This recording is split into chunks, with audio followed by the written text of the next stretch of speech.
D'ici là, la liste des nouveaux membres du gouvernement congolais sera connue. Qui sera le nouveau Premier ministre? Lesquels se verront élevés au rang de ministre? Dilemme de dilemme. Dans cette vidéo, je vais voir avec toi le processus de désignation du Premier ministre et des ministres au Congo. Comment fait-on pour choisir un Premier ministre? Comment procède-t-on pour désigner un ministre au Congo? Je te promets qu'à la fin de cette vidéo, tu auras toutes les clés en main afin de te faire déjà une idée des potentiels membres du nouveau gouvernement congolais. Alors si tu me découvres, je suis Herman Bika, juriste de formation, créateur de contenu et formateur en droit congolais. Ici, je t'apprends tout ce qu'il faut savoir sur le droit congolais. Ma mission consiste à illuminer ce droit occulte, celui de la République du Congo, afin de t'aider à recouvrer la vue. Si t'informer sur le droit congolais est une ambition qui t'habite, abonne-toi déjà parce qu'on ne traîne pas ici, on est parti.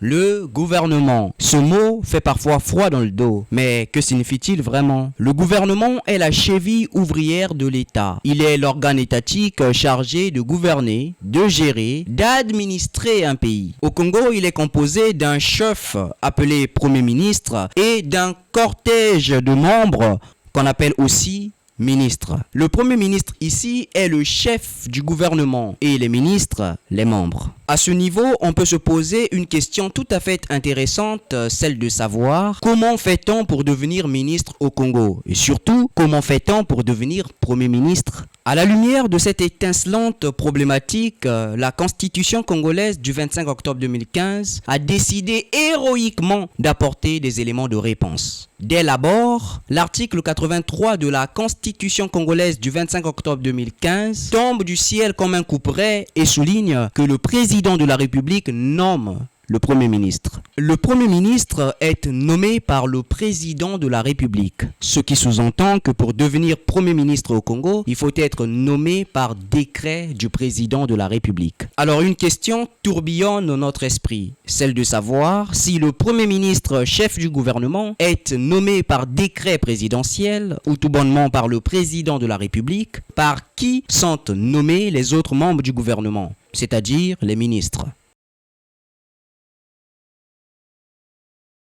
Le président de la République, de concert avec le Premier ministre, chef du gouvernement, nomme les autres membres du gouvernement, c'est-à-dire les ministres. Cette affirmation n'est pas une révélation divine. Elle constitue en réalité un principe juridique consacré par la Constitution.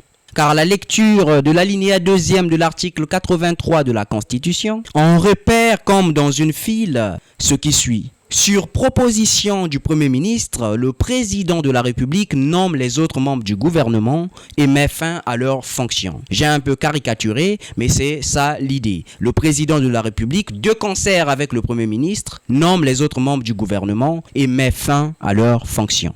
Dis-moi en commentaire ce que tu as pensé de la vidéo et abonne-toi. N'oublie pas que le droit est là pour te servir. À la prochaine.